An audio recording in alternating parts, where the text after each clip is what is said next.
بسم الله الرحمن الرحيم. السلام عليكم ورحمة الله وبركاته.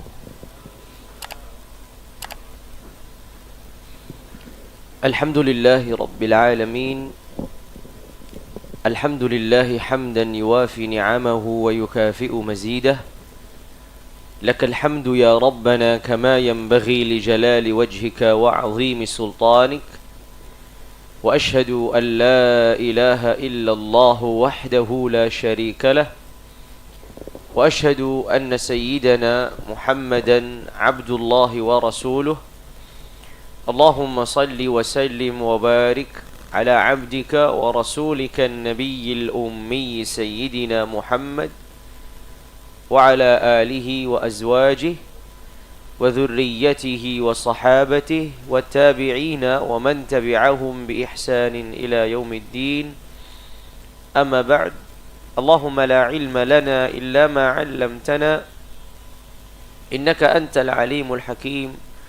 اللهم علمنا ما ينفعنا وانفعنا بما علمتنا وزدنا علما وعملا وهدى وتقا وصلاحا وإيمانا ويقينا يا ذا الجلال والإكرام. Innaka anta ala kulli syai'in qadir wa bil ijabati jadir.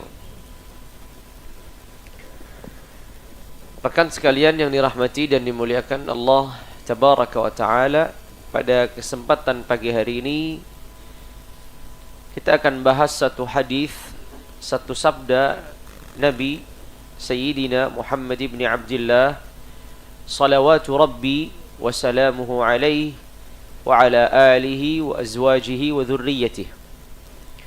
Hadis ini diriwayatkan oleh Imam Ibnu Majah dan disahihkan oleh Syekh Al-Albani Allah dari Abi Ayyub Al-Ansari, dari Abu Ayyub Al-Ansari radhiyallahu ta'ala anhu wa ardhah. Qala jaa rajulun ila an-nabiy sallallahu alaihi wasallam. Datang seorang laki-laki kepada Nabi sallallahu alaihi wa ala alihi wa sahabatihi wasallam. Faqala ya Rasulullah, 'allimni wa aujiz. Seorang laki-laki ini datang kepada Nabi alaihi afdhalus salati wa atammus salam dan mengatakan, ya Rasulullah, wahai Rasulullah, alimni wa aujiz. Permintaannya ada dua. Permintaan pertama, alimni, ajari aku. Permintaan yang kedua, aujiz, dengan ringkas. Ajari aku sesuatu yang ringkas. Qala, kemudian Rasulullah alaihi afdhalus salati wa atammus salam berwasiat atau mengajarkan kepadanya tiga hal. Ini yang akan kita bahas pada kesempatan pagi hari ini. Qala idza qumta fi salatika fasalli salata muwaddi'in. Hal yang pertama, qala idza qumta fi salatika fasalli salata muwaddi'in. Apabila engkau berdiri di dalam salatmu, maka salatlah salat orang yang berpisah. Ini pesan yang pertama. Idza qumta fi salatika fasalli salata muwaddi'in. Jika engkau berdiri di dalam salatmu, maka salatlah salat orang yang akan berpisah. Berpisah dengan apa? Berpisah dengan dunia. Maksudnya, kondisi orang salat dan menghadirkan bahwasanya salatnya ini adalah salat yang terakhir di dunia ini. Andai kata ada seorang yang dikatakan padanya dia akan mati setelah salatnya. Dia akan mati setelah salatnya. Maka orang ini tentunya akan memperbaiki salatnya akan berupaya semaksimal mungkin dalam mengerjakan sholatnya agar tidak ada kekurangan. Kenapa? Karena setelah sholat ini selesai, dia akan wafat.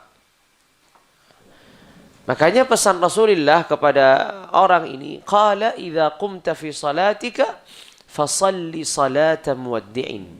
Jikalau engkau berdiri di dalam salatmu, maka salatlah salat orang yang akan berpisah. Ini juga salah satu cara di antara cara-cara yang diajarkan Nabi agar kita mampu menghadirkan kekhusyuan di dalam salat. Yaitu ketika kita akan melaksanakan salat, maka kita akan menghadirkan atau kita membayangkan bahwasanya ini adalah salat yang terakhir di dunia.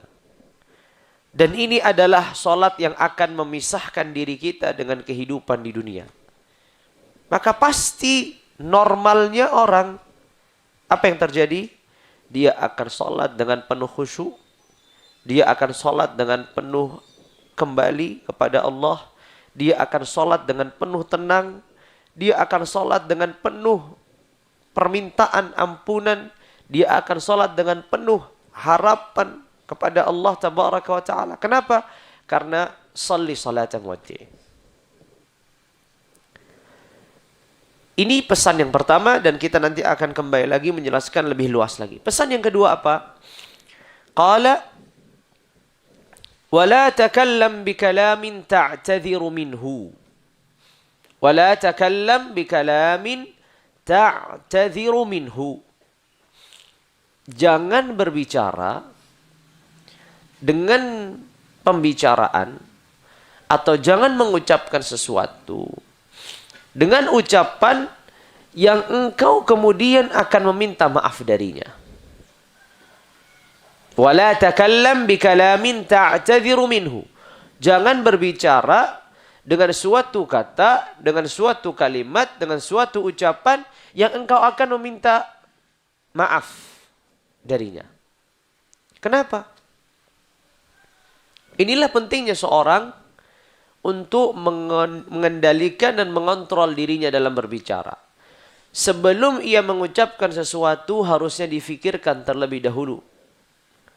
Agar ucapannya ini dipertimbangkan. Apakah ini ucapan yang akan mendekatkan diri kepada Allah ataukah ucapan yang akan menjauhkan dirinya dari Allah? Karena Allah tabaraka wa ta'ala sudah mengatakan ma yalfidhu min qawlin illa ladaihi raqibun atid. Tidaklah seorang itu berbicara kecuali ada malaikat yang mengawasi, kecuali ada malaikat yang mencatat.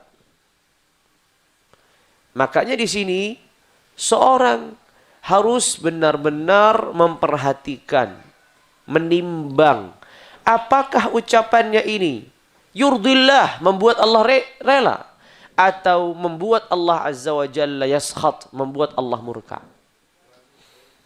Begitu pula ketika ini ucapannya berkaitan dengan orang lain, maka kita juga perlu perhatikan apa? Apakah ucapannya ini akan menyakiti orang lain ataukah tidak menyakiti orang lain? Maka kata Nabi, wala takallam bikalamin ta'tadhiru minhu. Janganlah berbicara dengan kata-kata, dengan ucapan yang engkau kemudian akan apa? Akan meminta maaf darinya. Ini adalah pesan yang kedua. Pesan yang ketiga, qala wa ajmi'il ya'sa amma fi aidin nas. Wa ajmi'il ya'sa amma fi aidin nas. Dan kumpulkan seluruh putus asa dari apa yang dimiliki manusia. Maksudnya adalah ketika seorang berkomunikasi, bertemu, berjumpa, bersahabat, berkawan dengan banyak orang, level-level yang berbeda dalam hartanya, dalam jabatannya, dalam pangkat dan kedudukannya, kepemilikannya. Seringkali terkadang kita menginginkan yang dimiliki fulan, yang dimiliki dia, yang dimiliki itu. Kata Rasulullah, wa ajmi'il ya'sa amma fi aidin nas. Dan kumpulkanlah rasa Al-ya's, putus asa. Apa putus asa dari apa? Dari apa yang dimiliki oleh manusia. Maksudnya ketika kita putus asa dari apa yang dimiliki manusia, artinya kita tidak lagi berharap pemberian orang lain. Kita tidak lagi berharap apa yang dimiliki orang lain itu menjadi milik kita. Tapi kita hanya sebatas berharap apa yang Allah Azza wa Jalla berikan untuk kita. Sehingga hanya sebatas menggantungkan dirinya kepada Allah Tabaraka wa Ta'ala. Pesan ini tentu sangat berharga sekali dalam kehidupan kita. Pesan yang pertama berkaitan dengan Allah Tabaraka wa Ta'ala. Yaitu apa? Salat.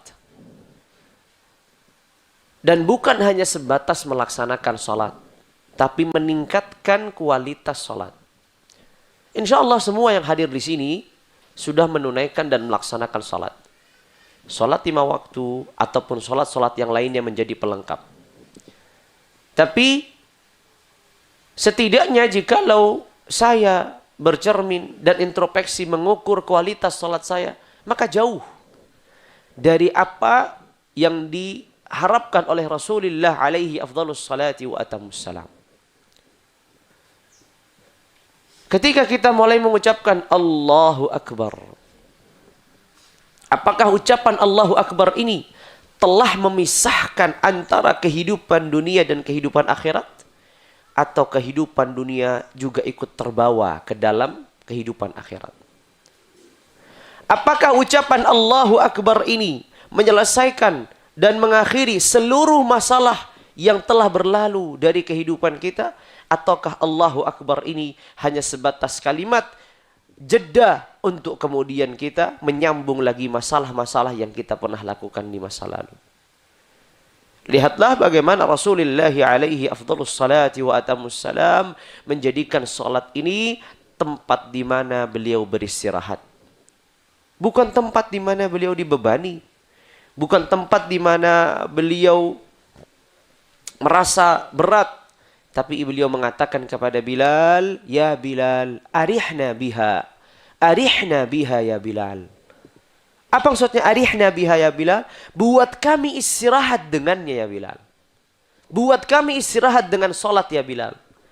Jadi salat adalah tempat istirahatnya seorang mukmin. Istirahat dari apa? Istirahat dari penatnya dunia. Istirahat dari kesibukannya dunia. Kegundahan, kegelisahannya dunia. Itu ketika mengucapkan Allahu Akbar, maka seluruh perkaitan dunia selesai di hadapan Allah Tabaraka wa Ta'ala. Layaknya seorang yang memiliki banyak masalah, lalu kemudian ia menghadap kepada Allah Tabaraka wa Ta'ala agar Allah memberikan solusi untuk masalah-masalahnya. Maka ketika ia menghadap, bukan lagi memikirkan masalah saya terlalu besar, masalah saya terlalu rumit, masalah saya mungkin tidak ada solusinya. Tapi yang difikirkan adalah saya sedang menghadap kepada Allah Tabaraka wa Ta'ala yang mampu menyelesaikan seluruh masalah. Saya sedang menghadap kepada Allah Tabaraka wa Ta'ala yang menciptakan seluruh solusi. Saya sedang menghadap kepada Allah Tabaraka wa Ta'ala yang mampu mengakhiri seluruh problematika. Lihat bedanya. Ketika seorang masuk dalam salat dan memikirkan masalahnya, dan ketika seorang masuk dalam salat dan memikirkan Rabbnya. Dua hal yang berbeda. Ketika dia masuk dalam salat tapi dia masuk dalam pikiran, masalah saya banyak, problem saya banyak, ada kesedihan, ada kegelisahan, ada masalah satu, ada masalah dua, ada problem ini, ada problem itu. Yang difikirkan adalah masalah dan mencari solusinya dengan salat. Berbeda halnya ketika seorang masuk dalam salat dan dia membayangkan, menyadari bahwasanya dia sedang menghadap kepada Rabbul Alamin, kepada Tuhan alam semesta, kepada Tuhan yang mampu menyelesaikan masalah dengan mudah. Idza arada syai'an qala lahu kun fayakun. Apabila Allah menginginkan sesuatu, maka Allah hanya mengatakan kun, jadilah. Maka semuanya akan terjadi. Seberat apapun masalah yang kita miliki, seberat apapun cobaan yang ditimpa pada diri kita, maka ingatlah, seorang mukmin itu memiliki Allah. Man wajadallaha famadha faqad, wa man faqadallaha famadha wajad. Orang yang memiliki Allah, maka tidak akan kehilangan apapun. Namun sebaliknya, orang yang tidak memiliki Allah, maka hakikatnya dia tidak memiliki apapun.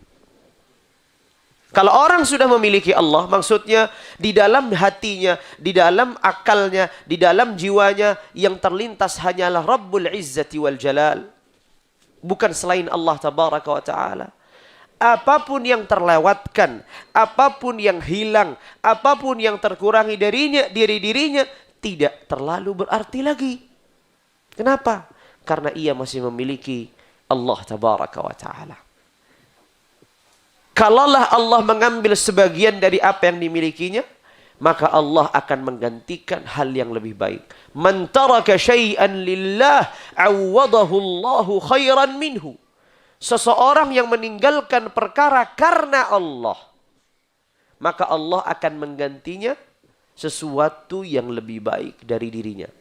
Meninggalkan perkara itu terkadang karena pilihan, terkadang tanpa pilihan.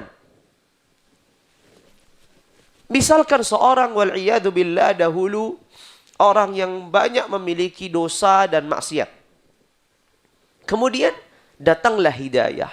Namun ia berat, susah ketika harus meninggalkan kebiasaan lamanya. Tergoda, terjatuh, terseret, terbawa dengan kebiasaan-kebiasaan lamanya. Namun ketika dia menyadari bahwasanya ketika ia meninggalkan semuanya karena Allah, maka Allah akan berikan ganti yang lebih baik. Ini harus ditanamkan. Rasulullah SAW bersabda, man taraka syai'an lillah, awadahu Allahu khairan minhu. Seorang yang meninggalkan karena Allah, meninggalkan sesuatu karena Allah, maka Allah akan menggantikannya sesuatu yang lebih baik. Salatun nas atau salatul mar atau salatul syakhs, salatnya seseorang itu maudhi' ittisal, tempat berkomunikasi antara hamba dengan Rabbnya. Wasilatut ittisal, media berkomunikasi antara hamba dengan Rabbnya. Kenapa? Karena Rasulullah alaihi afdhalus salati wa atammus salam bersabda, aqrabu ma yakunu bainal abdi wa rabbih fi sujudihi. Kondisi yang paling dekat antara seorang hamba dengan Rabbnya adalah dalam sujudnya. Seluruh masalah, seluruh problem, seluruh kendala, seluruh kegelisahan dan kegundahan, apabila dituangkan dalam sujud seorang hamba, maka yakinlah Allah yang mendengarkan, Allah yang menyimak, Allah yang menyaksikan, Allah yang melihat. Dan yakinlah Allah Tabaraka wa Ta'ala lebih memiliki kasih sayang daripada diri kita untuk diri kita sendiri. Allah lebih mencintai diri kita lebih daripada diri kita mencintai diri kita sendiri. Ketentuan, ketetapan Allah adalah bagian dari kasih sayang Allah kepada hambanya. Makanya dikatakan, innallaha idza ahabba qauman ibtalahum. Allah apabila mencintai seseorang, maka atau mencintai satu kaum, maka Allah akan menguji mereka. Allah apabila mencintai, justru ujian itu datang karena Allah mencintai hambanya. Makanya perlu diingat, salat yang kita laksanakan, salat 5 waktu dengan jumlah 17 rakaat, dengan berbagai varian waktu yang ada, dari subuh, dari zuhur, dari asar, dari maghrib, dari isya. Itu adalah cara Allah untuk mendekatkan hambanya kepada dirinya. Andai kata Allah tidak mewajibkan salat 5 waktu itu, mungkin kita hanya akan menjaga sholat-sholat yang memungkinkan bagi kita untuk sholat. Tapi padahal masalah yang kita miliki dalam sehari semalam itu nggak pernah bisa ditebak. Kadang di pagi, kadang di siang, kadang di sore, kadang di malam, kadang di awal malam, kadang di akhir malam. Kapanpun bisa datang. Di saat itulah sholat disyariatkan untuk dijadikannya sebagaimana Rasulullah alaihi afdhalus salati wa atamus salam mengatakan, arihna biha ya Bilal. Buatlah kami istirahat dengannya wahai Bilal. Salat bukan sebagai beban. Salat bukan sebagai sesuatu yang memberatkan. Tapi salat sebagai tempat istirahat dari penatnya kehidupan dunia seorang mukmin. Tapi pertanyaannya, salat yang seperti apa? Salat yang seperti apa yang menjadikan seorang hamba itu beristirahat dari urusan dunianya? Di sini Rasulullah alaihi afdhalus salati wa atamus salam mengajarkan, "Idza qumta fi salatika fasalli salata muwaddi'in." Apabila engkau masuk dalam salatmu, maka salli salata muwaddi'in. Salatlah layaknya orang yang akan berpisah. Rekan sekalian yang dirahmati dan dimuliakan Allah Tabaraka wa Ta'ala. Andai kata salah satu di antara kita dikatakan padanya, ini adalah hari terakhirmu bisa berkomunikasi dan berkhidmat kepada ibu atau ayah. Karena setelahnya ayah akan memasuki misalkan ruang operasi yang bisa jadi setelahnya tidak terselamatkan. Sekiranya seorang anak yang berbakti, seorang anak yang mencintai ayah dan ibunya, apa yang akan dilakukan? Ia akan berupaya mengatakan kata-kata yang baik. Ia akan berupaya berkhidmat, berbakti semaksimal mungkin. Kenapa? Karena ia menyadari bisa jadi ini adalah pertemuan terakhirnya. Dan ia ingin membuat ayah atau ibunya pertemuan ini menjadi pertemuan yang paling mengesankan untuk dirinya. Maka disinilah kalau itu komunikasi dengan seorang hamba, sama-sama hamba, sama-sama lemahnya, sama-sama tidak bisa memberikan apapun kelak di akhiratnya. Bagaimana dengan Allah Tabaraka wa Ta'ala? Idza qumta fi salatika fasalli salata muwaddi'in. Kalau engkau masuk dalam salatmu, maka salatlah layaknya orang berpisah. Coba, sebelum kita takbiratul ihram, Allahu Akbar, kita sadarkan dulu. Kalau salat ini adalah salat yang terakhir, apa yang saya akan lakukan di dalam salat saya? Layaknya seorang sahabat Nabi alaihi afdhalus salati wa atamus salam yang akan disalib oleh kaumnya, oleh Quraisy. Sebelum ia dibunuh, ia mengatakan, aku berikan kesempatan agar aku melaksanakan 2 rakaat. Aku berikan kesempatan agar aku melaksanakan 2 rakaat. Maka yang terjadi, ia melaksanakan salat 2 rakaat, lalu kemudian ia dibunuh. Ma'a'zamaha min hayah. Kehidupan yang sangat mulia. Ditutup kehidupannya dengan 2 rakaat salat. Kita tidak bisa melakukan itu. Karena kita tidak bisa menentukan kematian kita kapan. Kita tidak bisa menentukan ajal kita datangnya kapan. Tapi kita bisa berupaya. Di dalam salat kita, di dalam aktivitas ibadah kita, kita menghadirkan seakan-akan salat dan aktivitas ibadah ini adalah aktivitas yang terakhir di dunia ini. Yakinlah. Orang yang melakukan demikian, pasti salatnya akan dipenuhi dengan khusyuk. pasti salatnya akan dipenuhi dengan khudu', ketundukan. Pasti salatnya akan dipenuhi dengan dzul, merendah diri di hadapan Allah.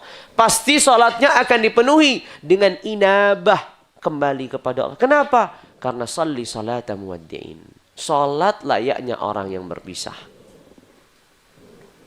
Kita lihat kualitas salat kita, 17 rakaat.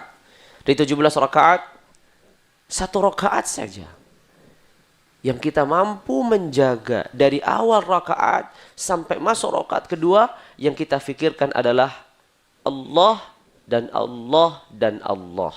Tidak ada yang lainnya. Berat. Kalau itu hanya 1 rakaat. Bagaimana 17 rakaat? Makanya kasih sayang Allah tabaraka wa ta'ala kepada hambanya, salat tidak dibatasi dalam 17 rakaat. 17 rakaat itu yang wajib, yang harus dikerjakan. Tapi di sana ada apa? Ada salat qabliyah, ada salat ba'diyah, ada salat witir, ada salat duha. Karena kondisi keadaan seorang hamba yang tidak menentu. Terkadang ia mampu menghadirkan kekhusyuannya, terkadang tidak, terkadang dalam kondisi gelisah, terkadang dalam kondisi tenang. Maka sholat tidak dibatasi dengan 17 rakaat. Ada sholat di akhir malam, ada sholat di awal malam, ada sholat di pertengahan siang, ada sholat di akhir siang. Semua dipenuhi dengan sholat hidup kita. Di sisi yang lain, Allah juga tidak mewajibkan semua sholat yang ada. Bagian dari kasih sayang Allah yang lain. Coba kita bisa bayangkan, kalau semua sholat yang bisa dikerjakan seorang mumin adalah wajib, berat atau ringan kita melaksanakannya? Berat. Kenapa? 17 rakaat saja berat bagi sebagian dari diri kita. Apalagi kalau kita hitung sholat witir 11 rakaat. Sholat duha 8 rakaat. Sholat qabliyah ba'diyah 22 rakaat. Itu hampir 50 rakaat. Gimana caranya? Bersyukur kepada Allah, Allah tidak mewajibkan. Tapi di sisi lain, Allah tabaraka wa ta'ala ketika tidak mewajibkan, Allah tidak menutup salat hanya 17 rakaat. Tidak. Allah juga buka peluang untuk kita melaksanakan salat-salat yang lain.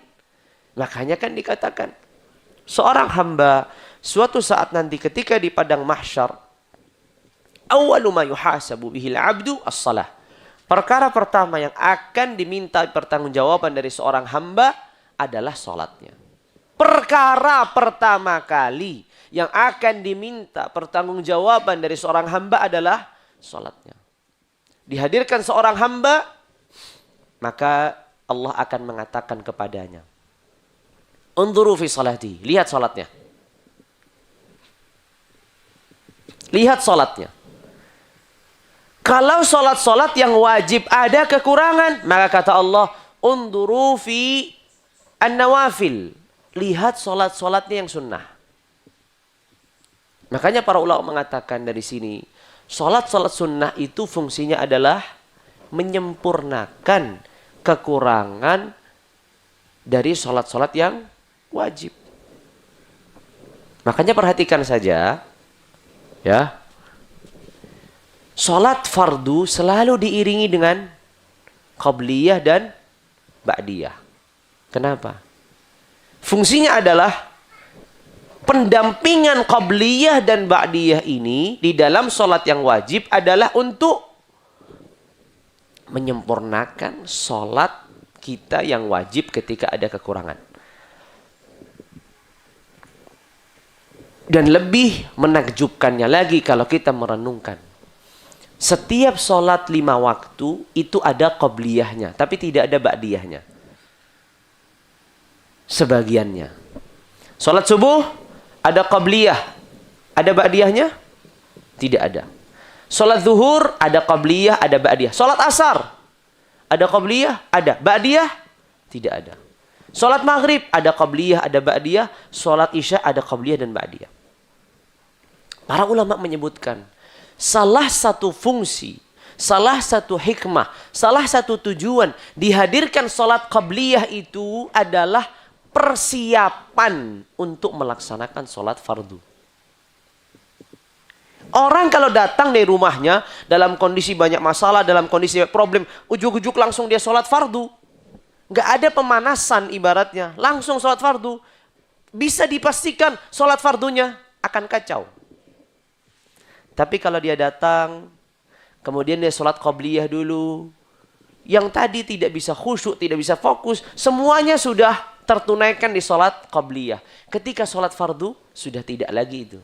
Bisa lebih fokus.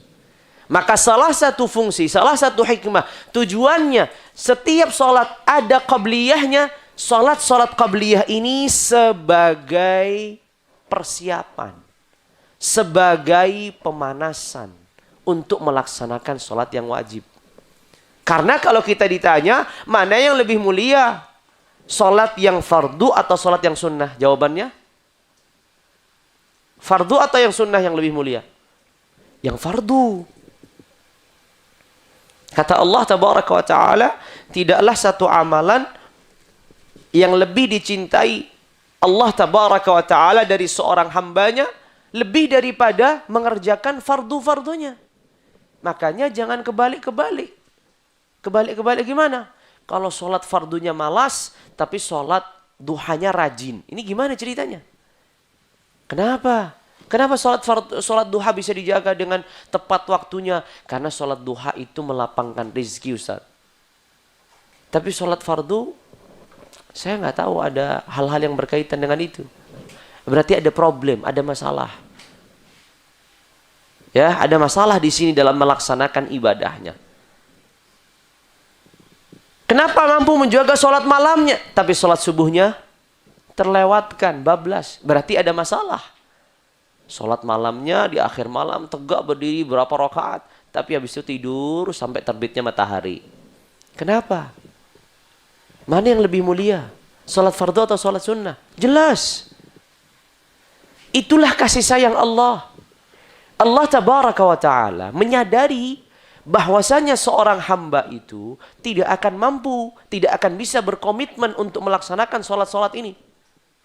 Sehingga kalau tidak Allah yang membuat komitmen itu, maka mungkin hamba-hambanya tidak akan mengerjakan sholat apapun. Tapi di sisi yang lain, sholat itu tidak diwajibkan seluruhnya, tapi dibatasi. Lihat, kalau kita melihat sisi-sisi rahmat dan kasih sayang Allah kepada hambanya dalam syariat sholat ini, maka kita sadar betapa diri kita ini banyak masalah. Ya, hubungan kita dengan Allah Tabaraka wa Ta'ala. Karena setelah Allah memberikan banyak keringanan, setelah Allah menampakkan kasih sayangnya, kemudian kita mengabaikannya. Dan itu adalah kondisi seburuk-buruknya manusia. Ketika menyadari kasih sayang Allah ada pada dirinya, tapi dia enggan untuk dikasih. Ketika Allah Tabaraka wa Ta'ala menampakkan cintanya pada diri seorang hamba, justru dia enggan untuk dicintai. Itu kondisi yang paling buruk. Ketika Allah memberikan petunjuk bagi hambanya, justru ia berpaling dari petunjuk Allah. Idza qumta fi salatika fasalli salata muwaddi'in. Kalau engkau berdiri dalam salatmu, maka salatlah layaknya seorang yang berpisah.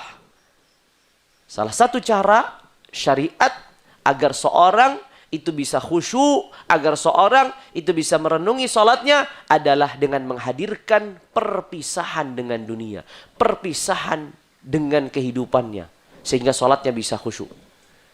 Salah satu cara syariat agar membuat seorang bisa khusyuk dalam sholat fardunya, maka syariat mensyariatkan sholat qabliyah 2 rakaat atau 4 rakaat sesuai dengan sholat fardu yang ada. Untuk apa? Untuk memaksimalkan persiapan itu. Sehingga ketika masuk dalam sholat fardu, ia dalam kondisi sudah fokus.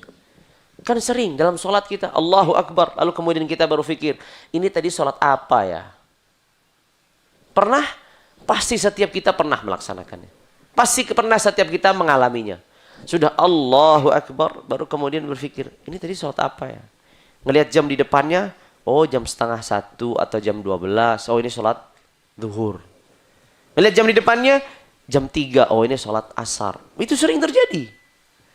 Tapi coba kalau seorang datang ke masjid sebelum qomat, sholat qobliyah dulu, atau sholat qobliyah di rumahnya, dia sudah fokus. Ini qobliyah apa? Oh, ini qobliyah zuhur. Sehingga ketika sholat fardu zuhur, secara otomatis dia mampu menghadirkan niatnya.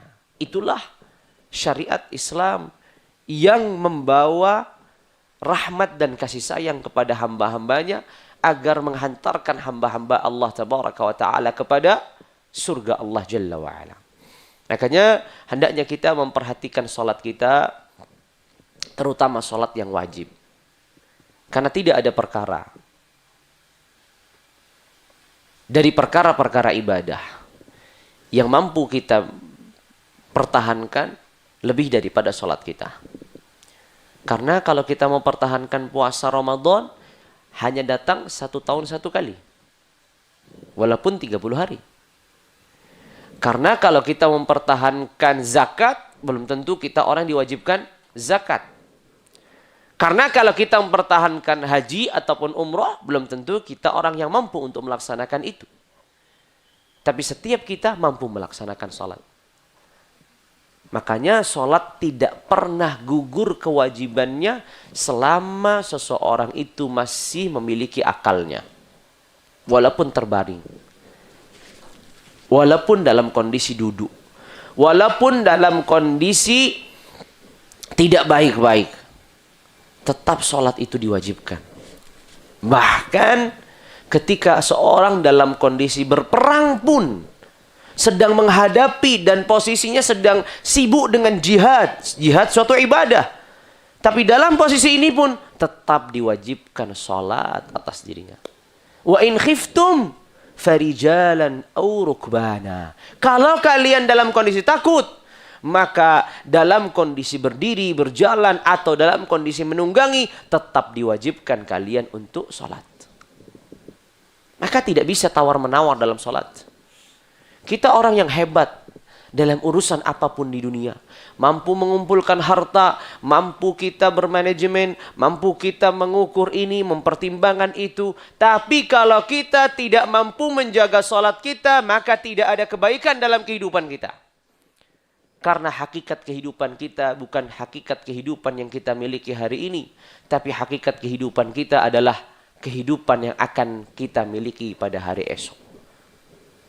Kita membayangkan mampu menciptakan suatu rumah atau suatu tempat yang sangat nyaman di dunia. Apa kita lupa bahwasanya akhirat kelak semua tempat yang Allah berikan kepada hambanya adalah tempat yang puncak kenyamanannya dan tidak tertandingi. Senyaman-nyamannya dunia masih tidak ada artinya ketika dibandingkan dengan surga Allah tabaraka wa ta'ala. Salatlah yang mengingatkan kita. Salatlah yang menghubungkan kita dengan Allah. Maka selalu pesan orang dulu. Pesan orang dulu yang tidak banyak mengenal agama. Kepada anaknya dan cucunya. Nak, dimanapun engkau tinggal, dimanapun engkau bekerja, jangan pernah meninggalkan salat. Itu aja. Gak pernah berpesan, nak, ikut kajian, belajar yang rajin, tambah ilmu agama, begini. Enggak, biasanya pesannya satu. Jangan pernah meninggalkan sholat. Dah, itu aja. Karena kalau sholat ini sebagai pondasi terlewatkan, maka robohlah, runtuhlah semua apa yang kita miliki dari agama kita. Lalu kemudian kalau kita sudah mampu menjaga sholat yang wajib, dan ini PR dan pekerjaan yang berat yang harus kita perjuangkan. Berikutnya adalah PR-nya adalah bagaimana kita menutupi, menyempurnakan kekurangan-kekurangan dalam sholat wajib kita. Caranya mengerjakan sholat-sholat sunnah. Jangan lupa untuk sholat qabliyah, ba'diyah. Jangan lupa untuk sholat duha. Jangan lupa untuk sholat witir. Kalau nggak bisa bangun di akhir malam, maka sholatlah dari awal malam. Tidak harus selalu di akhir malam. Sholatlah di awal malam. Setelah sholat isya, melaksanakan ba'diyah isya 2 rakaat. Tutuplah dengan 3 rakaat sholat witir. Setelah itu istirahat sampai subuh. Mudah. Syariat tidak mewajibkan sholat witir harus di akhir malam. Sebagaimana juga sholat duha. Kalau seandainya kita tidak mampu mengerjakan sholat duha di waktu di mana dianjurkan sholat duha, maka kita bisa mengerjakan sholat duha sebelum kita berangkat beraktivitas bekerja. Kita beraktivitas jam berapa? Jam 7:30. Terbit matahari atau setinggi tombak, terbit matahari setinggi tombak, mungkin jam setengah hari ini, jam 6:30 atau jam 7:45 atau jam 6 bahkan, tergantung subuhnya. Bisa kita kerjakan di awal waktu. Atau kalau setidaknya kita tidak mampu mengerjakan di awal waktu, maka kita bisa mengerjakannya di waktu istirahat. Inilah pentingnya seorang menjaga sholatnya dan meningkatkan kualitas sholatnya. Insya Allah ya, kita di sini berbaik sangka dengan semuanya kita bisa mengerjakan sholat. Tapi tinggal berikutnya PR kita semuanya adalah bagaimana meningkatkan kualitas sholat. Cara meningkatkan kualitas sholat, kalau sholat fardu berarti sholatnya di masjid. Kalau sholat fardu berarti sholatnya berjamaah. Kalau sholat fardu berarti sholatnya berupaya untuk tidak terlambat. Kalau sholat fardu berarti berupaya untuk sholatnya di shaf pertama. Itu semuanya upaya. Kalau sholat sunnah, maka upayakan sholat sunnah itu di tempat yang diutamakan untuk melaksanakan, yaitu di rumahnya. Bukan di masjidnya, di rumahnya. Kalau ternyata antara rumah dan masjid yang membutuhkan waktu sehingga takut terlambat sholat fardu, maka tidak mengapa dia mengerjakan sholat sunnahnya di masjidnya. Tapi berupaya. Kalau dia tidak mampu menjaga semua sholat sunnah, maka mulailah dari sholat sunnah yang paling tinggi sisinya. Sholat witir dan qabliyah subuh. Dua sholat ini adalah sholat yang dikatakan para ulama kedudukannya setelah sholat fardu. Ini dalam aktivitas kesehariannya. Kalau dalam aktivitas 1 tahun ada sholat id, itu kedudukannya lebih tinggi daripada sholat witir dan sholat qabliyah subuh. Tapi dalam keseharian tidak ada sholat yang lebih mulia daripada sholat witir dan sholat qabliyah subuh. Kecuali sholat fardu 17 rakaat itu. Di bawahnya sholat witir dan sholat qabliyah subuh. Sehingga kalau kita tidak mampu mengerjakan qabliyah, ba'diyah dan seterusnya, kita jaga sholat witir. Dan minimal sholat witir, minimal sempurna sholat witir itu 3 rakaat. 3 rakaat. Kalau andai kata kita tidak mampu mengerjakan sholat witir itu 3 rakaat, para ulama mengatakan aqallul witir yang paling sedikit itu rakaat, 1 rakaat. Kurang apa? Nggak bisa kita mengerjakan 1 rakaat? Harusnya bisa. Aqallul witir rakaat. 1 rakaat itu minimal witir. Walaupun para ulama mengatakan ini khilaful aula. Ini khilaful afdal. Ini dia melakukan sesuatu yang tidak utamanya. Tidak utamanya. Utamanya paling sedikit 3 rakaat. Tapi kalau bisa sempurna ya 11 rakaat. Ini bagi orang yang mampu mengerjakan 11 rakaat. Qabliyah subuh 2 rakaat. Qabliyah subuh 2 rakaat. Sampai-sampai Rasulullah alaihi afdhalus salati wa atamus salam menjaga qabliyah subuh ini, sekalipun dalam satu kondisi Nabi itu tertidur bersama para sahabat sampai terbitnya matahari. Artinya terlewatkan sholat subuhnya. Tapi Nabi tidak langsung sholat subuh. Nabi tidak langsung sholat subuh. Apa yang dikerjakan Nabi? Sholat qabliyah subuh terlebih dahulu. Sholat witirnya Nabi sudah kerjakan sebelum tidur. Kondisi dan keadaan Nabi dalam mengerjakan sholat witir itu melihat kondisi beliau. Ketika kondisi beliau lelah, letih, capek, nampaknya nggak bisa bangun di akhir malam, maka beliau kedepankan sholat witirnya. Ketika beliau sehat, kuat dalam kondisi biasa, maka beliau akhirkan sholat witirnya. Begitu juga kita. Kalau seandainya kita lihat kondisi kita capek, lelah, awalkan sholat witirnya. Kalau kondisi kita mampu bisa pasang alarm dalam kondisi normal, kita juga bukan tipikal orang yang berat tidurnya, berarti kita bisa bangun di akhir malam, maka sholat witirnya di akhir malam. Sesuaikan kondisi kita masing-masing. Tapi bagaimana caranya? Menjaga sholat witir. Qabliyah subuh, Rasulullah alaihi afdalus salati wa atamus salam, terlambat, sudah terbit matahari.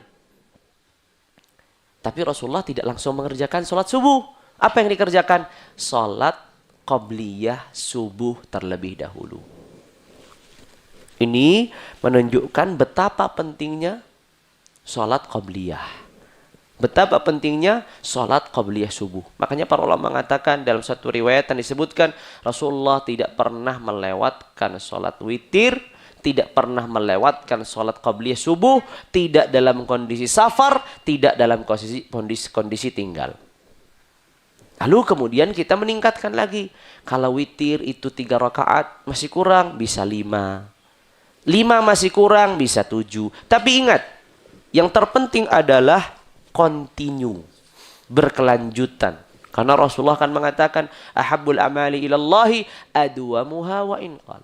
Amalan yang paling dicintai Allah tabaraka wa ta'ala itu yang sedikit tapi terus menerus. 3 rakaat mampu kita jaga, itu lebih baik dari 11 rakaat hanya 1 malam dan libur 1 minggu.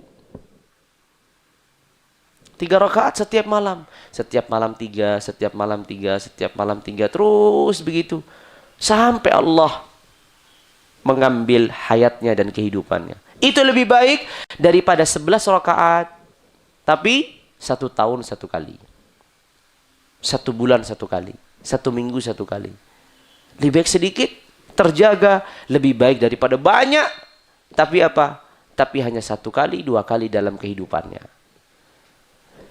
Tingkatkan lagi. Kalau saya sudah mampu sholat witir 3 rakaat, saya mampu qabliyah subuh. Tapi berarti kita cari lagi. Sholat sunnah apa lagi yang sekiranya itu mulia? Sholat yang sunnah yang kiranya mulia itu adalah qabliyah ba'diyah. Yang disebutkan dalam sabda Nabi alaihi afdhalus salati wa atamus salam, tidaklah seorang menjaga 12 rakaat dalam setiap hari dan malamnya kecuali Allah akan membangunkan rumah di surga. Salat apa itu? Tadi kita sudah dapat qabliyah subuh 2 rakaat. Lalu kemudian apa? Qabliyah zuhur 2 rakaat. Lalu apa? Ba'diyah zuhur 2 rakaat. Lalu apa? Ba'diyah maghrib 2 rakaat, ba'diyah isya 2 rakaat. Berapa jumlahnya? 10. Masih kurang 2. Ini 10. Qabliyah subuh 2 rakaat.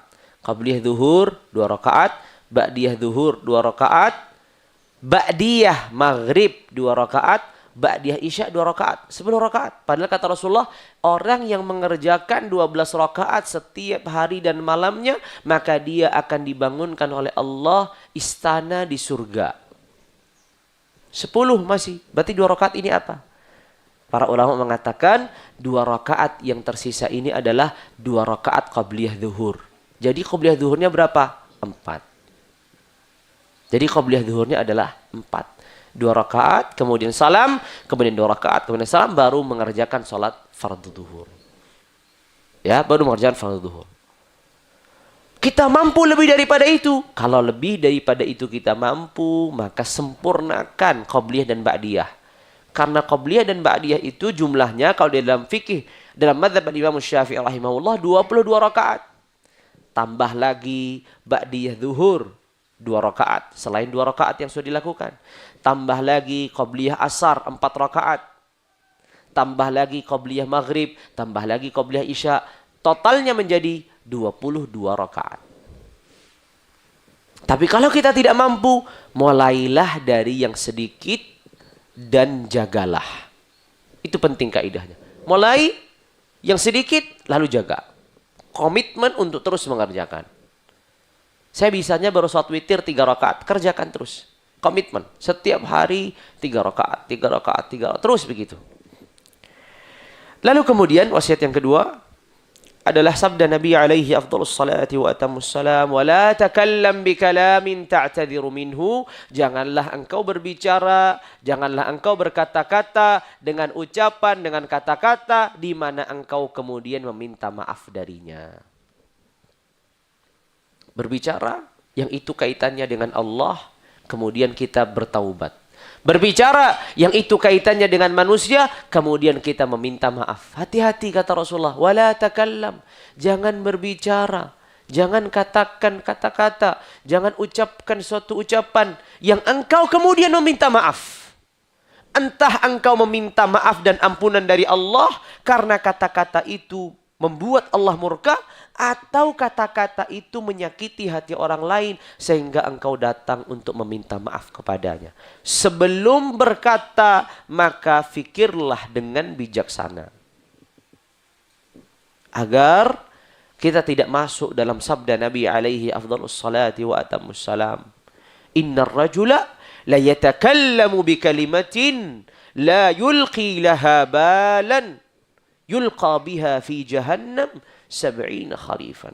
Min sakhatillah yulqi biha fi jahannam 70 kharifan. Seorang berbicara dengan satu kata, dengan satu ucapan yang itu adalah membuat Allah murka tanpa dia mempedulikannya, sehingga dia dimasukkan di dalam neraka selama 70 tahun lamanya. Bayangkan.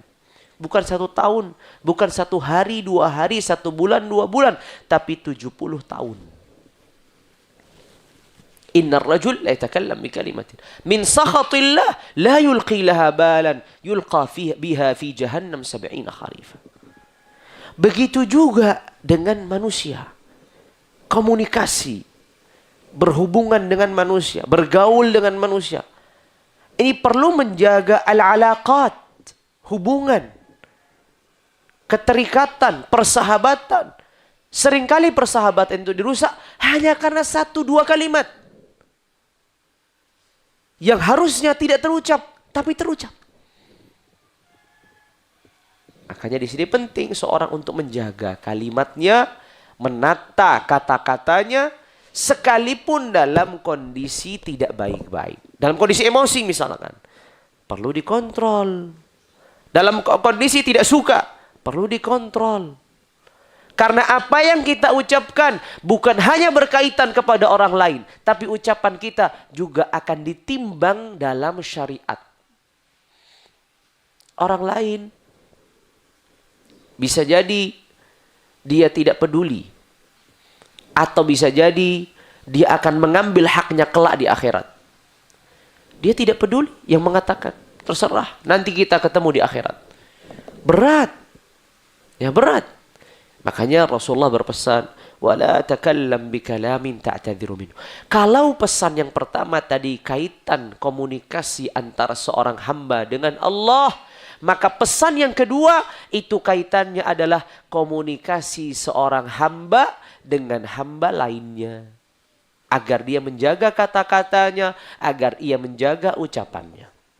Kemudian pesan yang terakhir adalah sabda Nabi alaihi afdhalus salati wa atammus salam, wa ajmi'il ya'sa amma fi aidin nas. Dan kumpulkan rasa putus asa dari yang dimiliki manusia.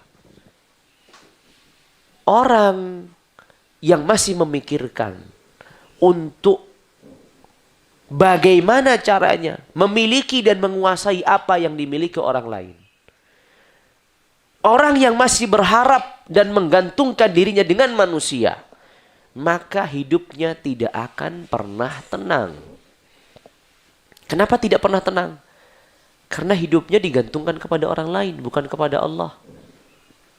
Masih berharap kepada fulan, kepada alan, masih ingin mengejar sana, masih ingin mengejar itu, sehingga hidupnya tidak akan pernah damai, tidak akan pernah tenang. Tapi kalau hidupnya digantungkan sama Allah, ya Rabb, hari ini yang engkau bukakan dari pintu rizki, aku menerimanya. Makanya sabda Nabi alaihi afdhalus salati wa atammus salam, irda bima qasamallahu lak takun aghnan nas. Terimalah, relalah apa yang Allah berikan pada dirimu, sehingga engkau orang yang paling cukup, orang yang paling kaya. Dan pesan juga Nabi dalam satu periwayatan, izhad amma fi aidin nas yuhibbukan nas. Izhad amma fi aidin nas yuhibbukan nas. Maksudnya, zuhudlah dengan apa yang dimiliki manusia. Maksudnya, jangan banyak berharap apa yang dimiliki manusia. Sehingga manusia akan mencintaimu. Tapi kalau orang banyak harapannya, banyak tuntutannya, banyak yang dimintanya dari orang lain, bagaimana orang lain akan menerimanya dan mencintainya? Mintalah kepada Allah. Kita berupaya boleh. Kita berusaha boleh. Tapi jangan sampai upaya kita mengalahkan permintaan dan munajat serta doa kita kepada Allah. Kita lebih banyak berupaya dan berusaha ketimbang lebih banyak berdoa dan menyandarkan diri kepada Allah. Ini masalah. Lebih banyak berdoa, lebih banyak bermunajat, lebih banyak berharap kepada Allah. Itu adalah dasar dalam keseharian kita. Sedangkan upaya itu menjadi pelengkap. Karena pada akhirnya hasil dan ketentuan akhir Allah yang menentukan, bukan upaya kita. Apakah ketentuan akhir itu upaya kita yang menentukan? Tidak, Allah. Kalau pada akhirnya Allah yang menentukan, berarti seharusnya kita harus lebih banyak berupaya daripada berdoa, atau berdoa dan juga tidak lupa untuk berupaya. Jelas jawabannya. Berdoa, bermunajat, menggantungkan diri kepada Allah, dan tidak lupa untuk apa? Tidak lupa untuk juga berupaya. Hadirin sekalian yang dirahmati dan dimuliakan Allah Tabaraka wa Ta'ala, itulah sabda Nabi alaihi afdhalus salati wa atamus salam kepada orang atau laki-laki yang tadi minta untuk diajarkan dan meminta ajar itu ringkas. Sebagai penutup, saya ulang, yang pertama adalah salli salata muwaddi'in. Salatlah layaknya orang yang berpisah. Yang kedua adalah apa? Yang kedua adalah wala takallam bikalamin ta'tadhiru min. Janganlah berbicara sehingga engkau kemudian meminta maaf dari apa dari engkau ucapkan. Dan yang terakhir adalah wa ajmi'il ya'as, putus asalah dari apa yang dimiliki manusia. Itu saja mungkin yang bisa saya sampaikan pada kesempatan pagi hari ini. Semoga ini berfaedah dan bermanfaat bagi kita seluruhnya dan bisa kita terapkan dalam keseharian kita. Mungkin itu yang bisa saya sampaikan dan kita tutup dengan kafaratul majlis. Subhanakallahumma bihamdika asyhadu an la ilaha illa anta astaghfiruka wa atubu ilaik. Wassalamu alaikum warahmatullahi wabarakatuh.